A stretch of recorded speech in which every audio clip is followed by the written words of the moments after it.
Assalamualaikum warahmatullahi wabarakatuh. Perkenalkan, nama saya Mofi Alea Milano dari kelas 9C, absen 17. Saya akan menceritakan sebuah dongeng yang menceritakan tentang seorang anak kecil berjudul Si Tudung Merah dan Serigala. Pada zaman dahulu, hiduplah seorang anak perempuan. Ia selalu memakai tudung merah.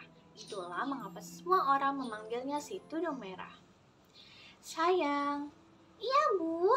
Nenekmu kan sedang sakit. Maukah kamu membawakannya kue dan herbal segar untuknya? Tentu saja aku mau, Bu. Anak kecil itu tentu saja dengan tudung merahnya memulai perjalanan ke rumah nenek. Jangan meninggalkan jalan di hutan kelinci ya sayang, pesan ibunya. Si tudung merah mulai berjalan melewati hutan kelinci sambil bernyanyi dengan riang. La la la la la la la. Aku penasaran kenapa ini disebut hutan kelinci. Aku tidak melihat kelinci di sepanjang jalan ini. Lalu, tibalah dia di suatu jalan yang dipenuhi dengan bunga-bunga. Ada berbagai macam bunga warna-warni. Aku harus memetik bunga untuk nenek. Dia pasti senang. Namun, tanpa ia sadari, ia sudah melenceng dari jalan yang seharusnya ia lewati. Pada saat itu, ia mendengar suara dari semak-semak. Tiba-tiba, seekor serigala mendekatinya dari depan. Si tudung merah sangat takut ketika melihatnya. Ia menjatuhkan keranjang yang ia bawa. Serigala melompat mendekat, namun tak diduga ia justru mengumpulkan kue yang dijatuhkannya dan mengembalikannya pada si tudung merah. Terima kasih. Kau mau kemana anak kecil? Ke rumah nenekku. Rumah kuning yang ada di ujung hutan ini. Dia sedang sakit. Jadi aku membawakannya kue dan herbal untuknya. Benarkah?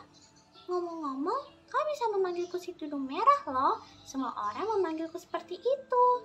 Baiklah, aku akan pergi duluan untuk memberitahu nenekmu bahwa kau akan mengunjunginya ya. Jadi kau bisa melanjutkan memetik bunga.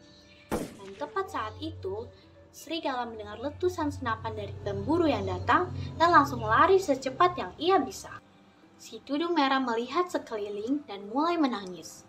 Ia sadar bahwa ia tersesat. Mendengar tangisannya, sang pemburu datang menghampiri si tudung merah.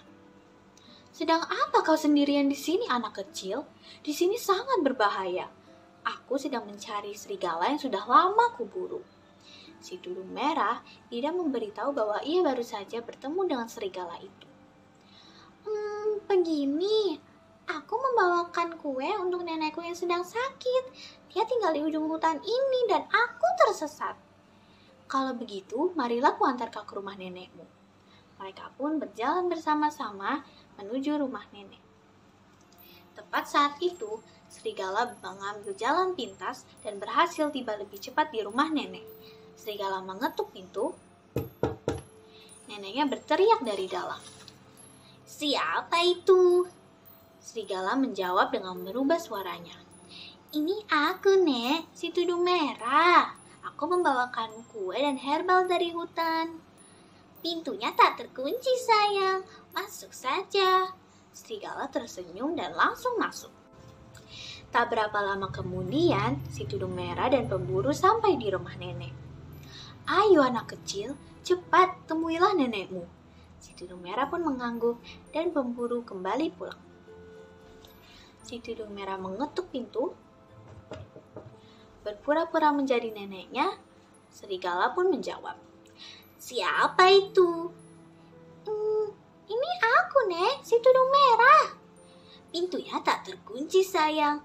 Masuk saja.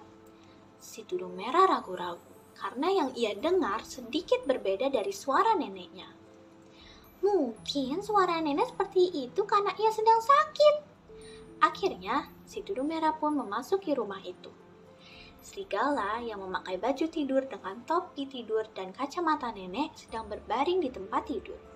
Ia juga menutup tirai sehingga di dalam terlihat gelap. Ya ampun, terima kasih sudah repot-repot kemari mengantarkan makanan untukku. Kemarilah mendekat supaya aku bisa memelukmu. Si tudung merah meletakkan keranjang di lantai, namun dia tidak mendekati tempat tidur. Kenapa tanganmu panjang sekali, Nek? Supaya aku bisa memelukmu dengan lebih baik.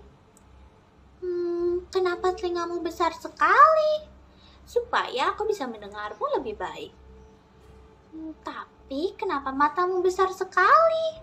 Supaya aku bisa melihatmu dengan lebih baik. Si tudung merah memperhatikan neneknya dan mulai ketakutan. Tapi kenapa gigimu terlihat tajam sekali, Nek? Supaya aku bisa memakanmu dengan lebih baik. Serigala melompat dari tempat tidur dan menangkap si tudung merah. Si tudung merah baru menyadari yang berbaring di ranjangnya bukanlah neneknya, melainkan si serigala jahat yang ditemuinya tadi. Tolong aku! Pemburu yang belum jauh dari rumah itu mendengar jeritan si tudung merah. Tolong aku! Pemburu segera kembali dan menangkap si serigala.